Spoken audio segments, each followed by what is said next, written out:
Hello student, आज की जो अपनी ये क्लास है, इस क्लास में अपन बात करेंगे विद्युत द्विध्रुव की निरक्ष स्थिति में विद्युत क्षेत्र की तीव्रता की गणना।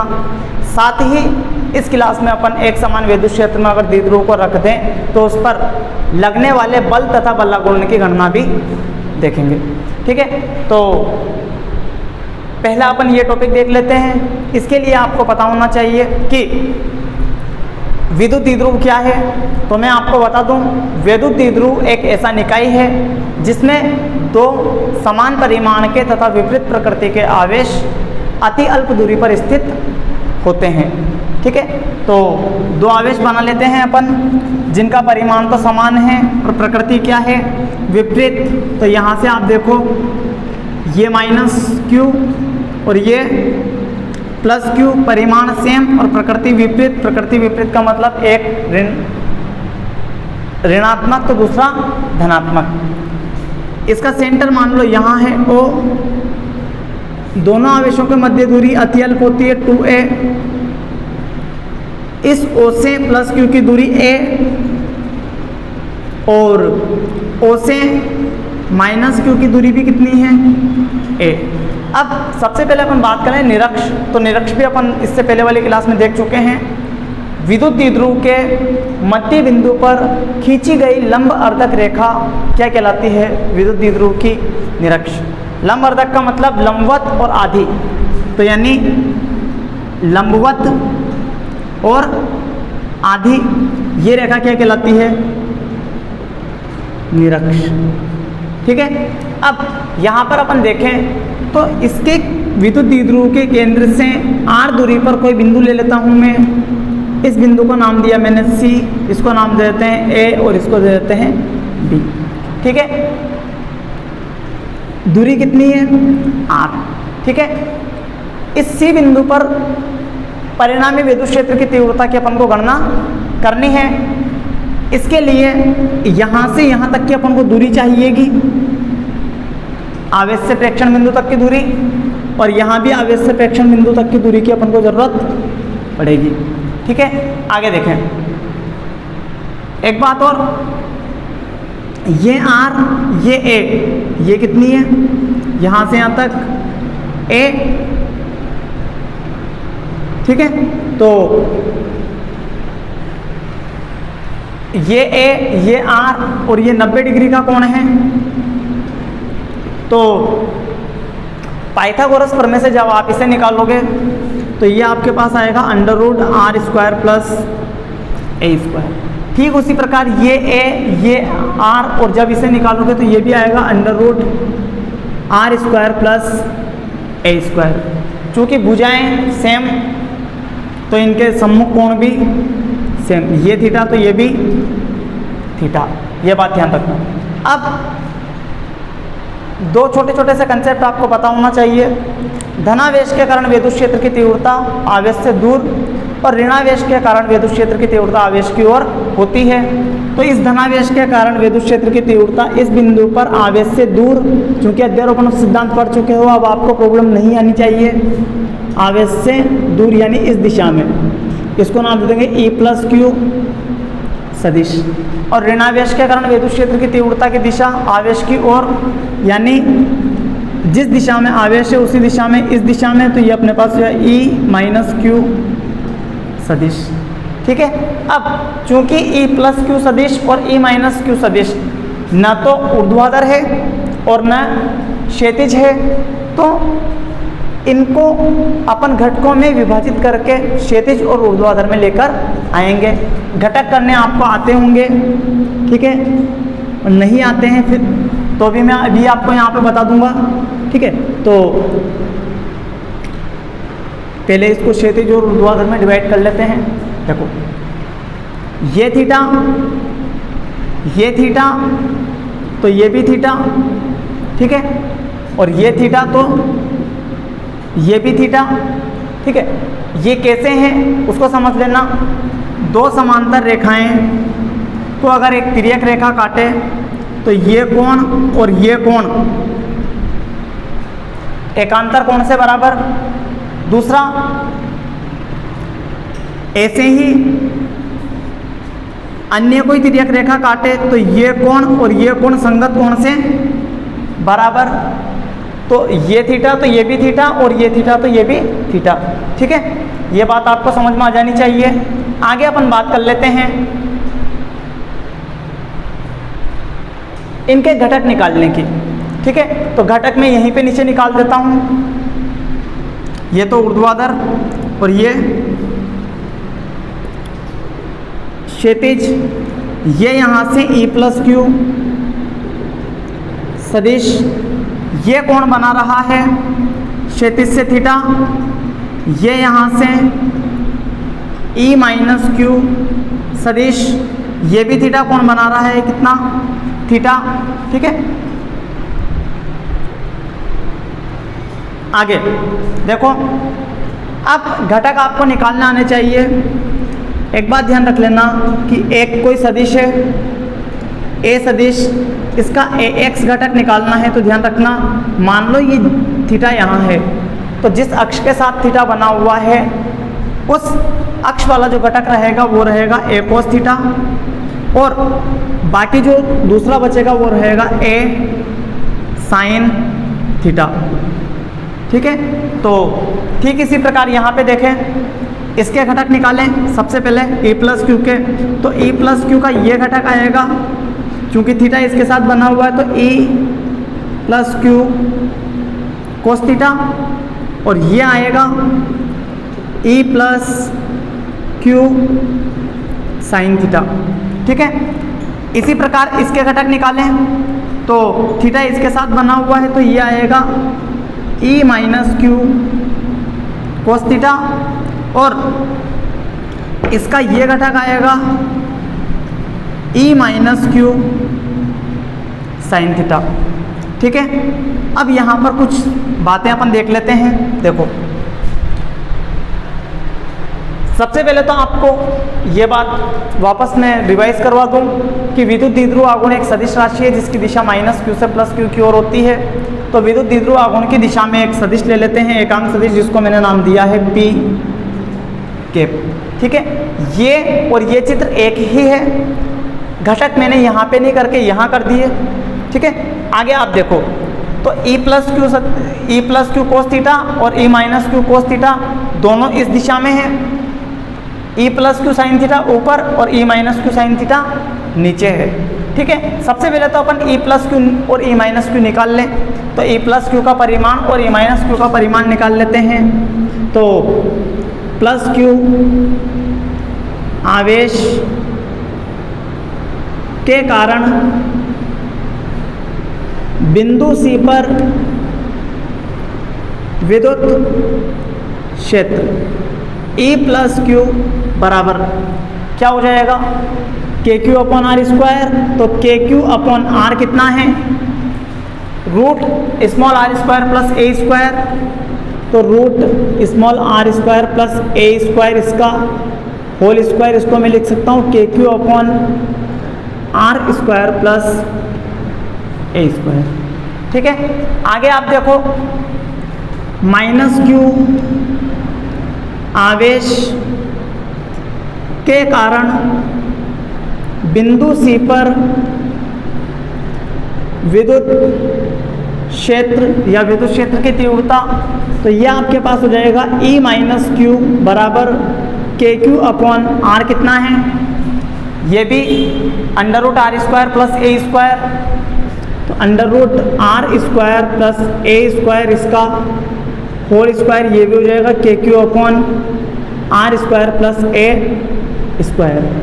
समीकरण नंबर 1 और समीकरण नंबर 2, समीकरण 1 व समीकरण 2 से आप देख सकते हो कि E प्लस क्यू और E माइनस क्यू दोनों आपस में बराबर है, तो लिख सकते हैं E प्लस क्यू बराबर है E माइनस क्यू के।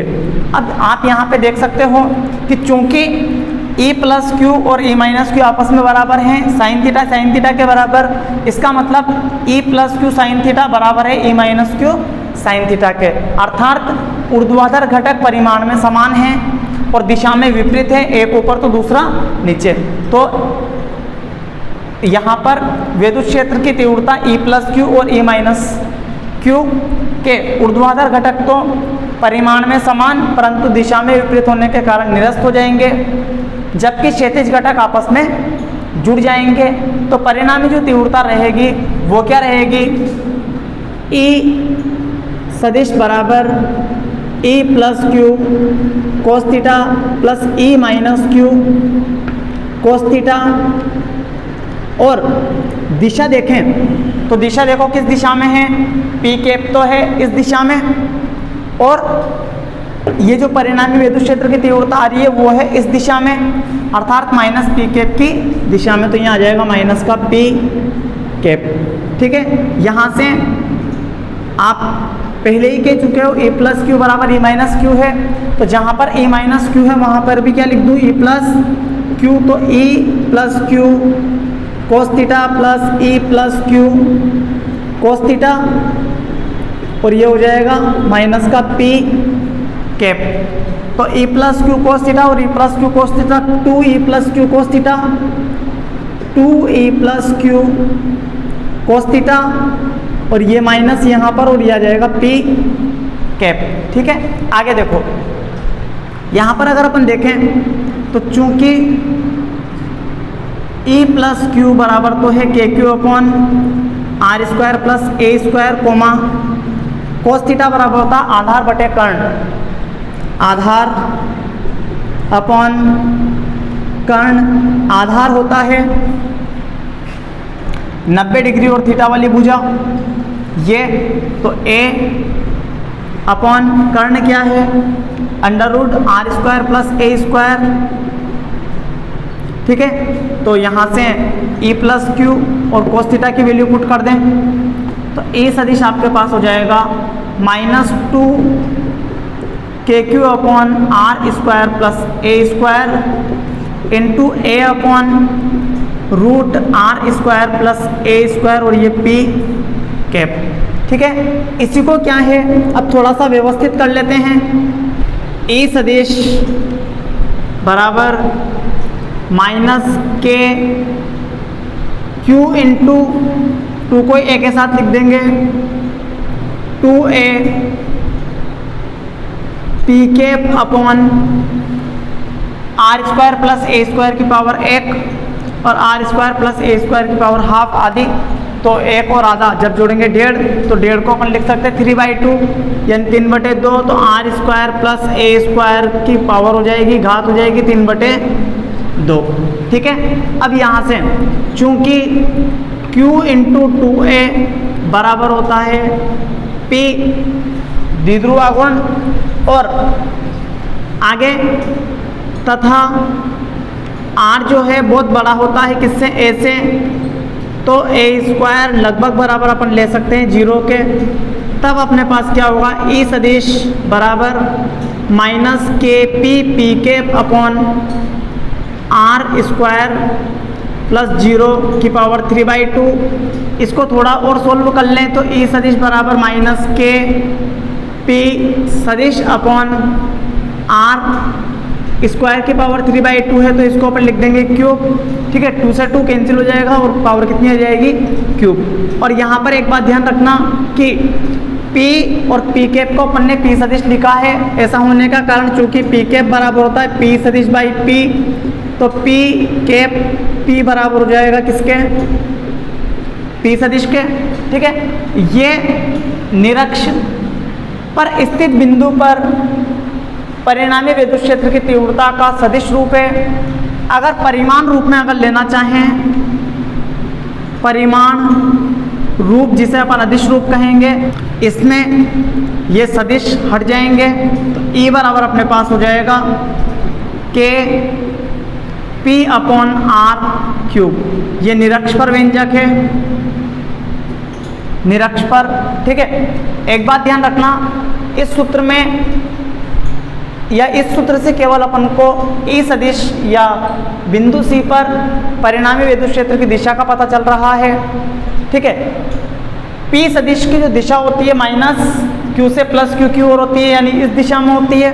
और यहाँ पर ये माइनस चिन्ह सिर्फ ये बता रहा है कि E सदिश की दिशा P सदिश की दिशा के विपरीत दिशा में है, यानी P सदिश इस दिशा में है तो E सदिश किस दिशा में है, इस दिशा में।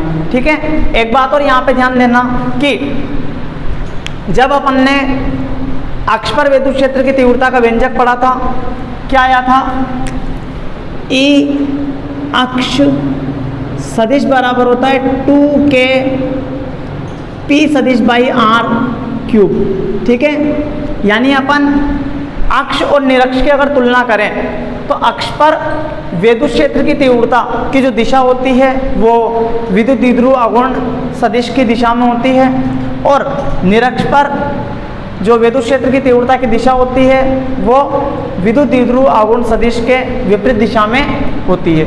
दूसरी बात और अगर अपन यहाँ से देखें E अक्ष और E निरक्ष, इन दोनों सूत्रों को देखें तो इनमें अपन को एक संबंध देखने को मिलता है। वो संबंध क्या है, उस संबंध को अपन यहाँ पे देख सकते हैं। देखो क्या है,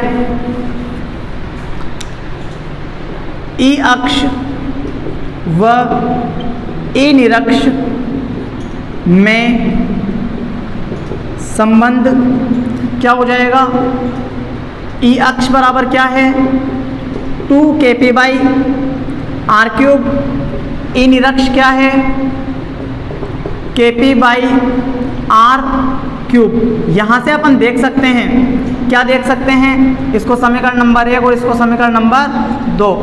समीकरण 1 व समीकरण 2 से देख सकते हैं कि ये बराबर इसके और ये बराबर इसके, यानी E अक्ष जो होता है वो 2 गुना होता है किसका, E निरक्ष का।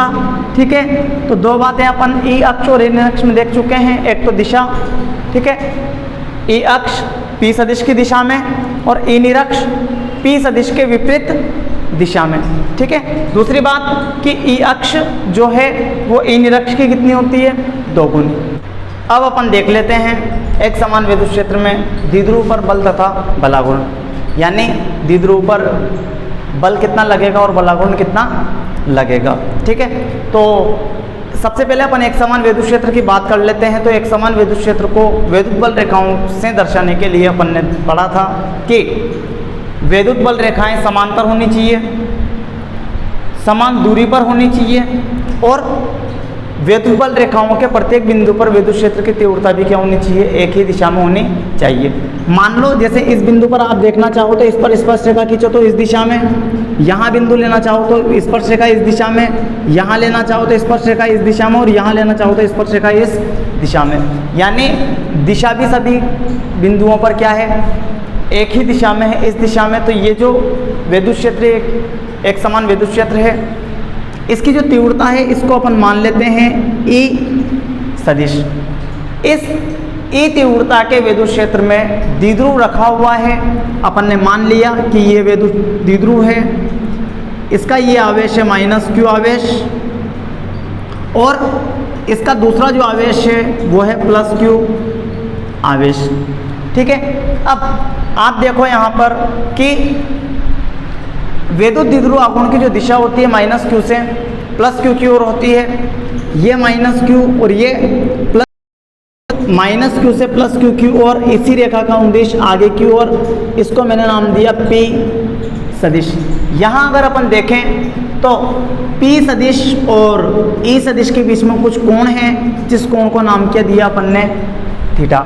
ठीक है, आगे देखो एक बात और, सबसे पहले अपन बल की बात कर लेते हैं कि इस द्विध्रुव पर टोटल बल कितना लग रहा है। तो आप यहाँ पर ध्यान देना कि जितना बल इन दोनों आवेशों पर लगेगा, उन बलों के का जो परिणामी रहेगा वो परिणामी ही विद्युत द्विध्रुव पर बल रहेगा।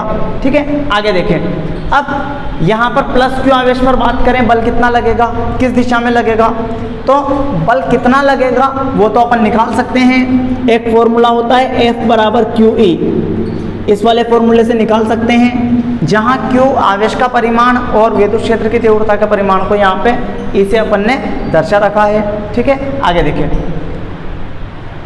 विद्युत क्षेत्र में धनावेश पर बल विद्युत क्षेत्र की दिशा में लगता है और ऋणावेश पर बल विद्युत क्षेत्र की तीव्रता के विपरीत दिशा में लगता है। तो यहाँ विद्युत क्षेत्र की तीव्रता इस दिशा में है, तो धनावेश पर बल तो इस दिशा में लगेगा। इसको अपन ने नाम दिया F+Q सदिश, और -Q आवेश पर जो बल है वो विपरीत दिशा में लगेगा, तो इसको अपन ने नाम दिया, इस दिशा में जो बल है F-Q सदिश। ठीक है, अब F+Q सदिश जो है प्लस x अक्ष का अनुदिश है और F-Q सदिश जो है वो माइनस x अक्ष का अनुदिश है। यहाँ इसको नाम देते हैं i कैप एकांक सदिश, और इसकी दिशा जो है इस दिशा में अपन एकांक सदिश ले लेते हैं माइनस का i कैप। ठीक है, आगे देखो, प्लस q आवेश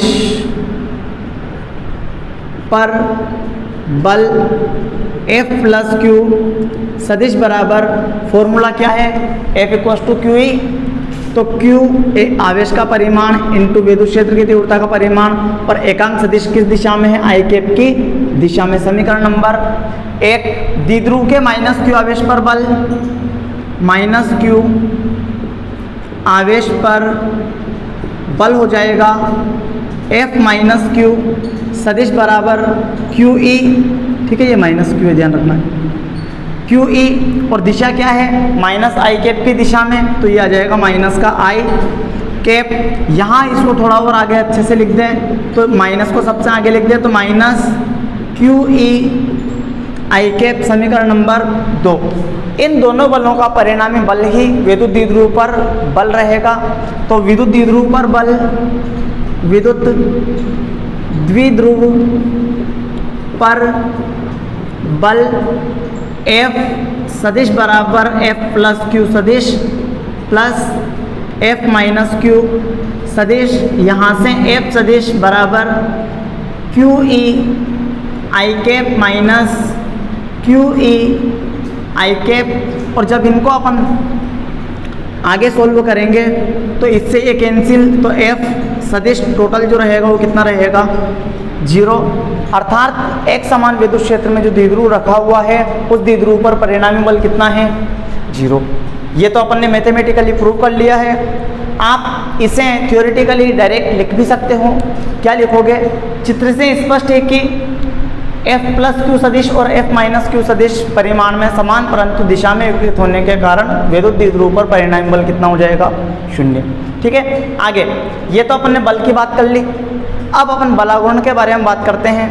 अब बलाघूर्ण क्या होता है, ठीक है, तो देखना, इसको आप छोटे से एग्जाम्पल से समझें कि एक छड़ है, इस पर पहली स्थिति में जो बल लग रहे हैं वो इस प्रकार से लग रहे हैं, ये 5 न्यूटन का, ये भी 5 न्यूटन का। ठीक है, दूसरी स्थिति है, इस पर जो बल लग रहे हैं, एक बल ऐसे हैं, छड़ वही है, ठीक है, ये 5 न्यूटन का और ये 5 न्यूटन का। ठीक है, इस स्थिति और इस स्थिति को देखें तो इस स्थिति में छड़ न तो दाएं बाएं गति करेगी और न ही ये छड़ घूमेगी। लेकिन अगर इस स्थिति की बात करें तो इस स्थिति में ये आगे पीछे या दाएं बाएं गति तो नहीं करेगी, लेकिन क्या होगा, इन दोनों बलों के प्रभाव में, चूंकि ये इस प्रकार से लगे हुए हैं, तो ये इन दोनों बलों के प्रभाव में घूमने लग जाएगी। ये ठीक उसी प्रकार से हैं जैसे ये पेन है, इस पेन पर 2 बल ऐसे लगे हुए हों तो इस बल के प्रभाव में तो पीछे जाएगी और इस बल के प्रभाव में आगे जाएगी, और ये पेन जैसे घूम रहा है ऐसे ही ये छड़ घूमने लग जाएगी। अब यहाँ तो ना तो गति कर रही थी ना घूम रही थी, ठीक है, यहाँ स्थानांतरण यानी दाएं बाएं गति तो नहीं हो रही है, लेकिन ये छड़ घूम रही है, तो इसको घुमाने वाला कौन है, तो इसको घुमाता है बलाघूर्ण। कौन घुमाता है, बलाघूर्ण। यानी अपन ये कहेंगे कि यहाँ पर इस छड़ पर बलाघूर्ण लग रहा है। अब यहाँ पे बलाघूर्ण क्यों नहीं लग रहा, तो बलाघूर्ण के लिए कहा जाता है कि दोनों बलों की क्रिया रेखा यदि एक ही रेखा है, जैसे F1 की बात करें, इसकी क्रिया रेखा ये रही, और F2 की बात करें तो इसकी क्रिया रेखा ये रही। दोनों रेखा एक दूसरे के संपाती है, एक ही रेखा है, तो इस स्थिति में बलागुण नहीं लगेगा। लेकिन यहाँ पर इस F1 सदिश की क्रिया रेखा ये रही और इस F2 सदिश की क्रिया रेखा ये रही।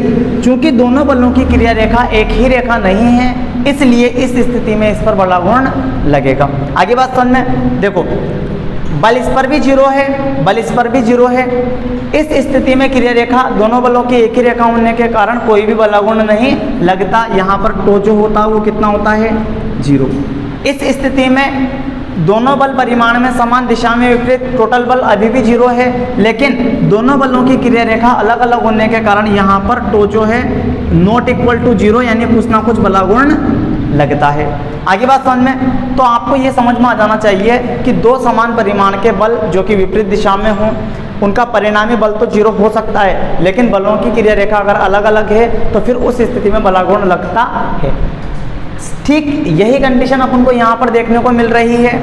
इस बल को अगर अपन देखें तो इसकी क्रिया रेखा ये रही, और इस बल को देखें तो इसकी क्रिया रेखा ये रही। इन दोनों क्रिया रेखाओं के मध्य लंबवत दूरी ये अपन मान लेते हैं, ठीक है। इसको नाम दिया A, इसको B, तो ये क्या हो जाएगा, C, ठीक है। अब दोनों क्रिया रेखाओं के मध्य दूरी ये रही। चूंकि दोनों बलों की क्रिया रेखाओं के मध्य दूरी कुछ ना कुछ है, या दोनों बलों की क्रिया रेखा एक ही रेखा नहीं है, इसलिए इस स्थिति में भी यहाँ पर बलागुण लगेगा, जिसकी गणना अपन करेंगे। बलागुण का फॉर्मूला होता है बल इंटू बलों की क्रिया रेखाओं के मध्य लंबवत दूरी। तो बलागुण क्या हो जाएगा, बलागुण टो से दर्शाएंगे बल इंटू बलों की क्रिया रेखाओं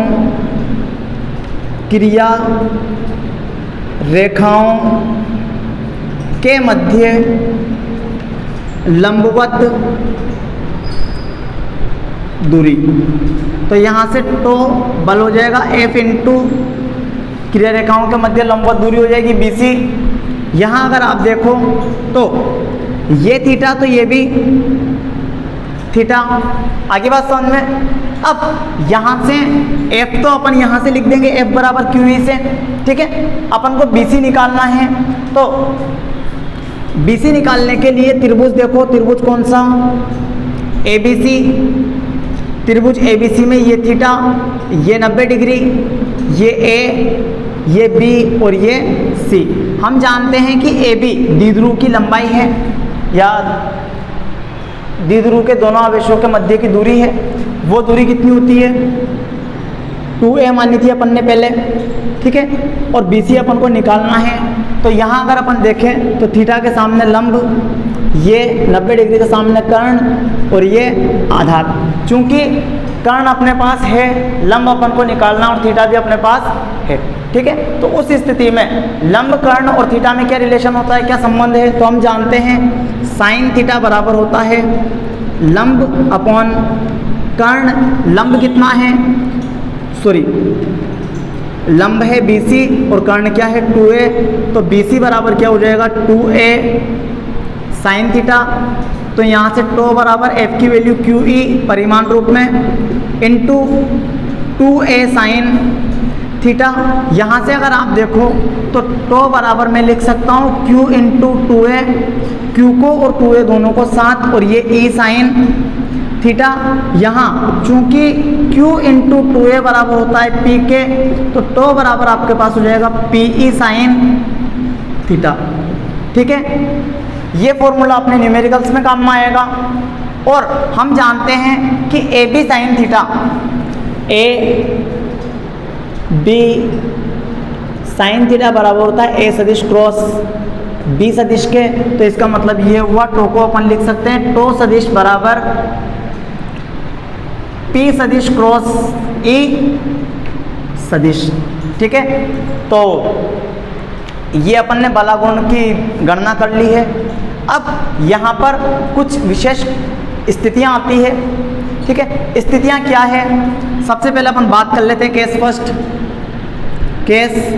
फर्स्ट। जब P सदिश व E सदिश एक ही दिशा में हूँ, एक ही दिशा में हो, तो बलागुण कितना लगेगा वो अपन को देखना है। अर्थात ये है कि ये जो द्विध्रुव अभी ऐसे रखा हुआ है ये ऐसे रहे, और इसको पॉजिटिव चार्ज मानेंगे अपन। ये जो डॉट है ब्लैक, इसको क्या मानेंगे? पॉजिटिव। तो देखो ये इस दिशा में, ये नेगेटिव और ये ब्लैक डॉट पॉजिटिव, तो नेगेटिव से पॉजिटिव, तो P सदिश भी इस दिशा में और ई सदिश भी इस दिशा में। थीटा कितना है? 0 डिग्री। तो थीटा बराबर 0 डिग्री, तब टो बराबर PE साइन 0 डिग्री, और हम जानते हैं साइन 0 डिग्री का जो मान होता है, साइन 0 डिग्री बराबर होता है 0, तो PE इंटू 0, टो बराबर अपने पास कितना आ जाएगा? 0। ठीक है। केस सेकंड की अगर बात करें, केस सेकंड जब P सदिश व E सदिश विपरीत हो, विपरीत दिशा में हो, विपरीत दिशा में हो। विपरीत दिशा का मतलब ये जो पॉजिटिव आवेश है ये इस तरफ नहीं होके ये ऐसे हैं, तो उस स्थिति में P सदिश इधर रहेगा इस उंगली की तरफ, और E सदिश अपना इस दिशा में, दोनों एक दूसरे से विपरीत दिशा में। थीटा कितना है? तो थीटा बराबर 180 डिग्री, और साइन 180 की जो वैल्यू होती है, साइन 180 0, तो टो बराबर PE इंटू 0, तो टो अभी भी अपन को कितना मिलेगा? 0। यानी इस स्थिति और इस स्थिति में द्विध्रुव पर कोई भी बलागुण नहीं लगेगा। इसको भी संतुलन की स्थिति कहेंगे, संतुलन की स्थिति, इसको भी संतुलन की स्थिति कहेंगे, संतुलन की स्थिति। लेकिन इसमें और इसमें अंतर है, ये स्थायी संतुलन की स्थिति है। कौन सी स्थिति है? स्थायी संतुलन की स्थिति, और ये अस्थायी संतुलन की स्थिति है। अब स्थायी संतुलन और अस्थायी संतुलन को आप ऐसे समझ लें कि ये द्विध्रुव है, ये विद्युत क्षेत्र की दिशा में अपन ने इसको संरेखित कर दिया है, इसको इसके द्विध्रुव आघूर्ण को। तब इसको अगर अपन इसकी संतुलन की स्थिति से थोड़ा सा विस्थापित भी कर दें तो ये पुनः अपनी प्रारंभिक अवस्था में लौट आ जाता है, तो इसको तो स्थायी संतुलन की स्थिति कहते हैं। लेकिन यदि ये ऐसे रखा हुआ हो, ये पॉजिटिव है, उस स्थिति में P सदिश इस दिशा में ऐसे, ठीक है, और E सदिश इस दिशा में। अब इसको अगर अपन संतुलन की स्थिति से थोड़ा सा अगर विस्थापित कर दें तो ये वापस अपनी प्रारंभिक स्थिति में नहीं आकर ये घूमकर विद्युत क्षेत्र की दिशा में संरेखित हो जाता है।